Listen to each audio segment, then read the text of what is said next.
Beklediğimiz haber geldi ve güncelleme ortadadır arkadaşlar. O yüzden güncelleme beraber, yani herkes bu güncellemeyi bekliyordu. Neler var neler yok. Abba hayran ama geldi. Ama bu güncelleme gelmeden önce abi bu videoyu vallahi 500 tane beğeni atarsınız abba hayranlar, uzaylılar, canlılar, ciğerler, çok seviniriz. 500 tane beğeni bizimizde abi. Süleriz diyor abi hayran. O yüzden geçelim bakalım bu güncellemede neler var. Alttan da hemen abone ol da var. Abone ol da ücretsizdir arkadaşlar. Abone olursunuz seviniriz.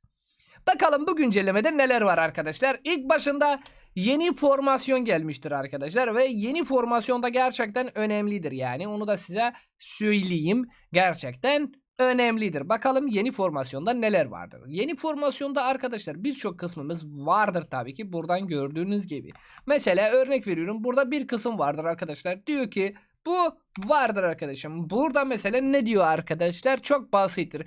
Kullanan birliğin verdiği bu %7'lik bir araştırma sağlayan bir özelliktir. Kullanıcıya sahip olduğu her 300 öfke için birlikleri %1 daha fazla, daha az, %1 daha az hasar alıyor. En fazla %6'ya kadar daha az alabiliyor. Ve gerçekten bu önemlidir arkadaş. Yani burada abi %6'lık daha az ve 300 öfkeyle de yani bu beceri ya bu teçhizat çalışıyor. Bu da artık bambaşka bir dünyaya geçtiriyor arkadaşlar. Bu sadece bir tanesidir. Yani teçhizatta 4 tane vardır arkadaşlar. Her 4 tanesi de eğer ki efsanevi bile takarsınız burada artık tadından yenmez bir şeye gelecek. Veya hatta buradan da diyor ki Sulay kullanan birliği %2 yetenek hasar artışı kazanıyor. Kazanılan her 600 öfke için kullanan birliği sonraki 3 saniye boyunca verdiği tüm hasara %4 bir bonus ve aldığı %2 tüm hasar alıyor arkadaşlar. %2 tüm karşı saldırı hasarı alıyor arkadaşlar ve bu da gerçekten yüksektir. Bu rakamlar yüksek arkadaşlar, size söyleyeyim. Bu sadece bir kısmıdır. Diğer kısımlara da bakarsak mesela örnek veriyorum. Buradan da ne diyor arkadaşlar? Bu arada ben bir köşeden buradan okuyorum. Bir köşeden de tamamen videoyu çekmesi için biliyorsunuz gündüz çalışıyoruz. Çok fazla video çekemiyoruz. O yüzden böyle okuyorum. Kullanan birliği %2 hasar direnci ve %2 smite hasar direnci kazanıyor. Yani smite damage ne anlama geliyor? Darbe hasarı demek kazanıyor arkadaşlar. Ve bu beceri kullandıktan sonra 5 saniye içinde yapılan her 3 temel stratejik saldırı, karşı saldırı, temel saldırı hasarı doğrudan hasarı düşürtülür. Ve birliğin temel saldırı hasar faktörünü %150'sine tabii ki eşittir. Ve soğuma süresi de 1 saniyedir. Arkadaşlar bir şey diyemiyorum. Gerçekten bir şey diyemiyorum yani. Bu teçhizatlar artık yani böyle bir şey söyleyebilirim size. Sadece böyle bu yetenek ağacıyla artık Hyogubing felakete dönüyor. Jugliang felakete dönüyor.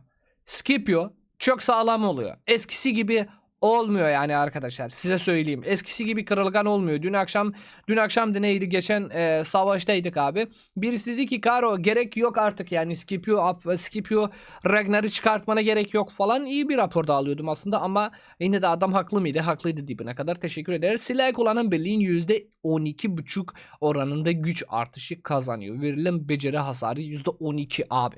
12,5 hatta. %12,5 beceri hasarı artırıyor abi. Hayvan herif, sen neyi bekliyorsun? Şimdi böyle bir şey söyleyeyim. Örnek veriyorum. Hyogubing metadan düştü. Ragnar Scipio metadan düştü. Juglian Herman metadan düştü. Kullanmayın diyorduk. Abi şimdi süvariler bir kıta sağlamı vardır. Gamgam Achilles ya Achilles Gamgam vardır. Arthur Pendragon da vardı. Arthur Pendragon'u kiminle kullanıyorsan dersdik. Abi mesela Arthur Pendragon arkadaşlar Philip'le kullanın ya Hector'la kullanın ya bir piyadeyle yani eşleştirin artık yapacak bir şey yok. İki kıtanız var. Ama ben yine de aynı şekilde eskiden de söylüyordum. Hyogubing Arthur Pendragon, Gamgam Achilles 2 suaranın hası olacak. Aynı şey oldu.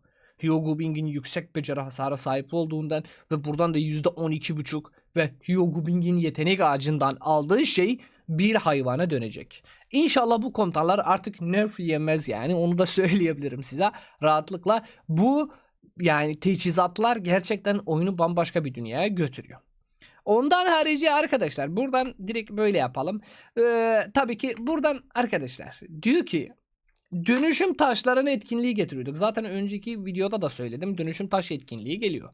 Ancak burada dönüşüm taş etkinliği burada ne olacak arkadaşlar? Buradan böyle bir şekilde göstermiştir ve buradan da gördüğünüz gibi yani dönüşüm taşı, mavi dönüşüm taşı ve her şeyi getiriyor arkadaşlar.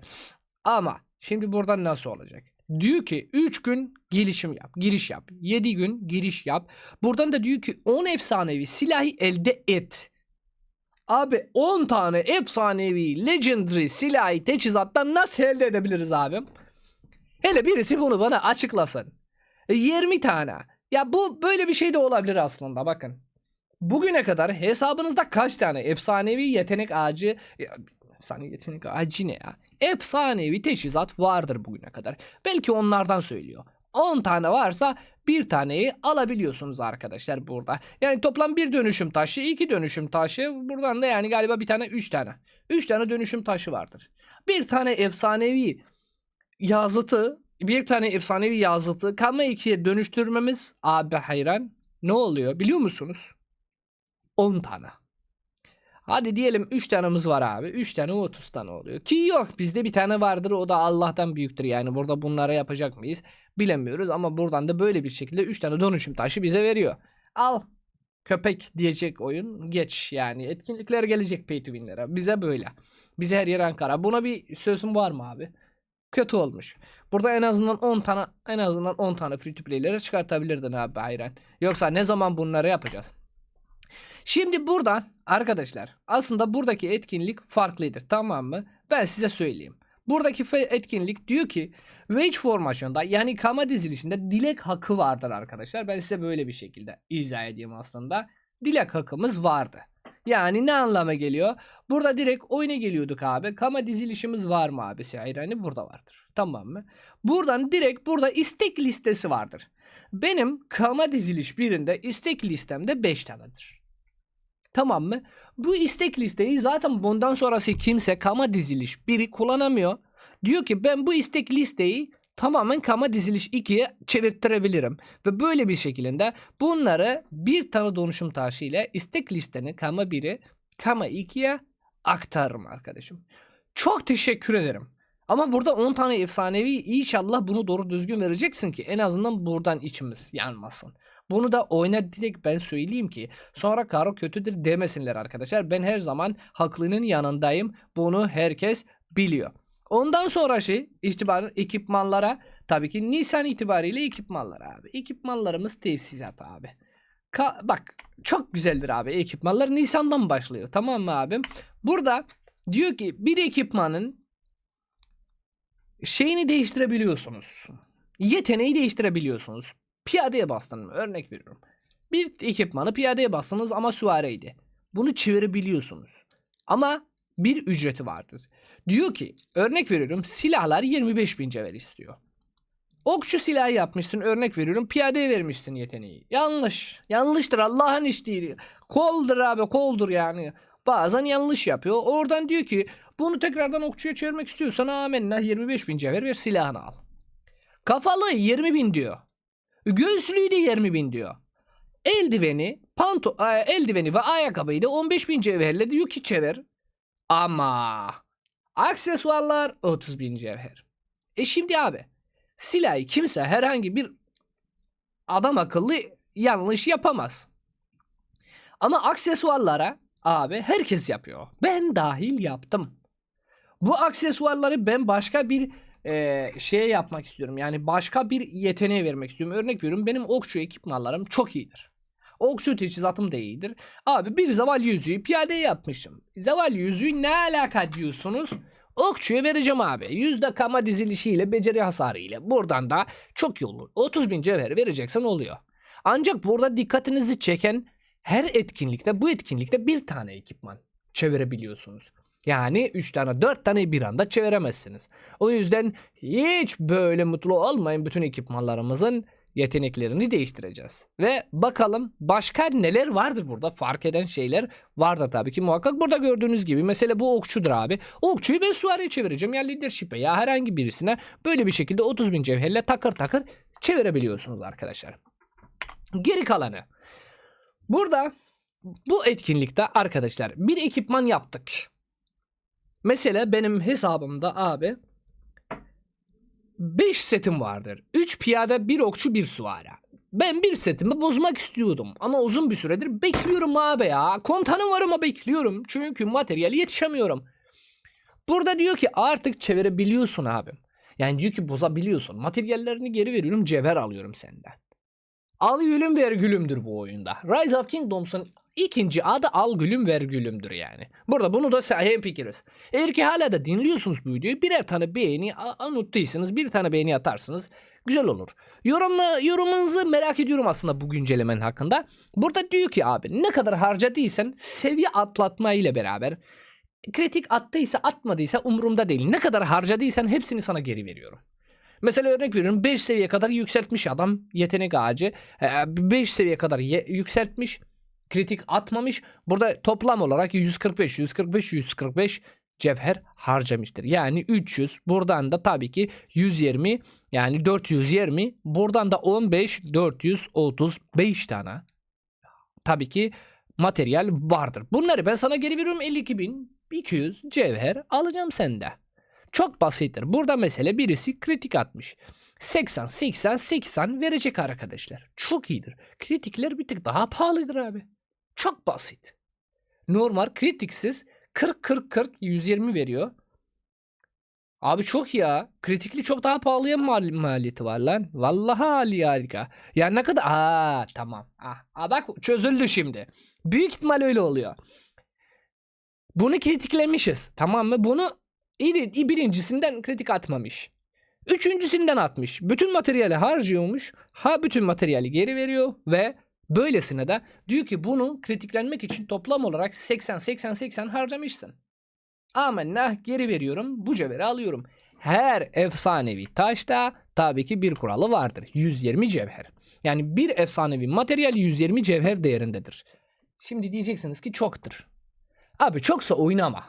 Ben sana açık ve net söyleyeyim. Yani 120 tane materyale de vermezsem de öleyim gideyim. Bir tane yumurta etkinliği oynuyorum. 100 kere 45-50k cevher harcıyorum abi. Hiçbir şey vermiyor. Bir pok vermiyor. Burada bu etkinlik bu kadar da güzeldir. Yalnız buradan da bir problem var. Bu etkinliği de bir taneyi bozabiliyorsunuz her etkinlikte. Yani gelen etkinlik geliyor. Bu sürekli gelecek bu etkinlik. Ama bir tane ekipmanı bozabiliyorsunuz her seferinde. Bunu da haberiniz olsun. Dikkatli oynayın. Sonra demedi demeyin. Abi geri kalanı da nelerdir ben size söyleyeyim. Çok basit ve net söyleyeyim. Burada kostümler. Ya abi benim kendim dışarıya çıkmam, tamam mı? Donum olmadan bile çıkabiliyoruz. Yani bir erkeğiz abi. O yüzden bir problem yok. Yani buradaki kostümler, giyikler falan abi benim giymeyle bir problemim yok. Giyebilir miyim? Giyerim. Giyemezsem de giyemem abi yani. Buna ben niye para vereceğim? Bu tamamen ego işidir arkadaşlar. Hiçbir buff yok. Hiçbir ekstra buff yok. Sadece güzelliktir. Bunu Krakenler, Master of Wildion, Baba. Bu tarz oyuncular tabii ki bunu yapacak. Geri kalan herhangi bir oyuncu bunu yapmasının pek mantığı yok. Ben hiçbir 5 kuruş para yatıramam arkadaşlar, size söyleyeyim. Ve geri kalanında neler kalmıştır arkadaşlar ben size söyleyeyim. Buradaki yani birlikteki binalar ve inşalar zaten dedik ki kostümlerden harici birlik ve inşaları da getireceğiz arkadaşlar. Bunlar nasıl olacak ben size söyleyeyim aslında. Buradaki mesela 1 milyar bir şey bu ne lan? Clammy Case in the Alliance o ne lan? Bak ben bunu bilemiyorum mesela. Bu ne anlama geliyor? Ben anlamadım abi. Biz bile anlamıyoruz abi. Tamam ittifakta o 1 milyar Klamik bağışladı ve ittifakta 3 milyon kozmetik kredisi verdi. Neyi bağışlıyor ki kredi veriyor? Neyi bağışlamış? Kredi vermiş. Tamam büyük ihtimal bu kostüm işleri var ya buradaki gösteriliyor bak burada gösteriliyor. Ya bireysel kredi ya bunu bağışlıyorsunuz. Sonra buraya doluyorsunuz kozmetiklerle parayla yani alıyorsunuz. Yine de bireysel kredi falan gidebilir. Aslında bunu kural olarak çıkartabiliyoruz arkadaşlar. Ve temalar ve şeyleri alabiliyorsunuz. Bu sadece kozmetiktir. Herhangi bir ekstra buff yok bunlardan arkadaşlar. Bilginiz olsun yani. Yine de söyleyeyim arkadaşlar. Geri kalan etkinliklerden bunu da söyleyeyim. En önemli kısmına geldik. Bye bye. Sleep. Bitti. Jump. No jump. No yoğurt köfte. No sleep. Hiçbir şey yok. Artık takımla oynayacaksınız. Artık vur kaç diye bir şey yok krallıklardan. Yeni oyuncular bir krallıktan vali çağırıyor. Sonra başka bir krallığa gidiyor. Oradan da bir tane çağırıyor. Ondan sonrası bir tane gidiyor. Diyor ki başladığın krallıkta KVK1'de o yeni oyuncu bir krallıkta başladıysa sonuna kadar oradadır. KVK1 bitene kadar oradadır. Hiç kimse göç alamıyor. Buradan da gördüğünüz gibi hiçbir şekilde göçü açık değildir arkadaşlar. Söylüyor. Yeni göç kuralların videosuna da çok yakında gelecek. Buradan da gördüğünüz gibi yani. Burada yanlışlar ya buradan da mesela günler değişmiş arkadaşlar. 80 günde 120 günde ya bu da yeni videosunu çekerim tabii ki göç kurallarıyla. Ama bunu söyleyeyim size. Jumplar yoktu zaten. Sleep vardı. O sleep de bitti. Yani başka bir şey de yoktu burada. Ve buradan da tabii ki hızlı komutlarda artık rallilere savaşabiliyor muyuz? Rallilere katılabiliyor muyuz? Ya bunları bir tık daha buradan kutlamış yani. Ne bileyim birliklere hızlı komutla girebiliyoruz. Birliğe kaynaklar değil. Birliklerin, birlik bayrağı, birlik kalesi. Ya rallilerimize katılabiliyoruz hızlı komutuyla. Buradan da görebiliyorsunuz arkadaşlar. Ya Rune alabiliyor muyuz? Alabiliyoruz. Bunları da eklemişler. Aslında çok iyi olmuştur. Burada yeni etkinlikler de geliyor abi. Barbarlara karşı ne bileyim gemilerin falan filan birkaç tane etkinlik daha gelecek. Onlar da normaldir. Arkadaşlar ben gereken her şeyi size söyledim. Umarım bunları beğenmişsiniz. Eğer ki beğendiyseniz bir tane beğeni atmayı ve abone olmayı unutmayın. Gerçekten bunlar benim için önemlidir. İzlediğiniz için teşekkür ederim. Kendinize çok iyi bakın. Görüşmek üzere. Hoşçakalın. Bay bay.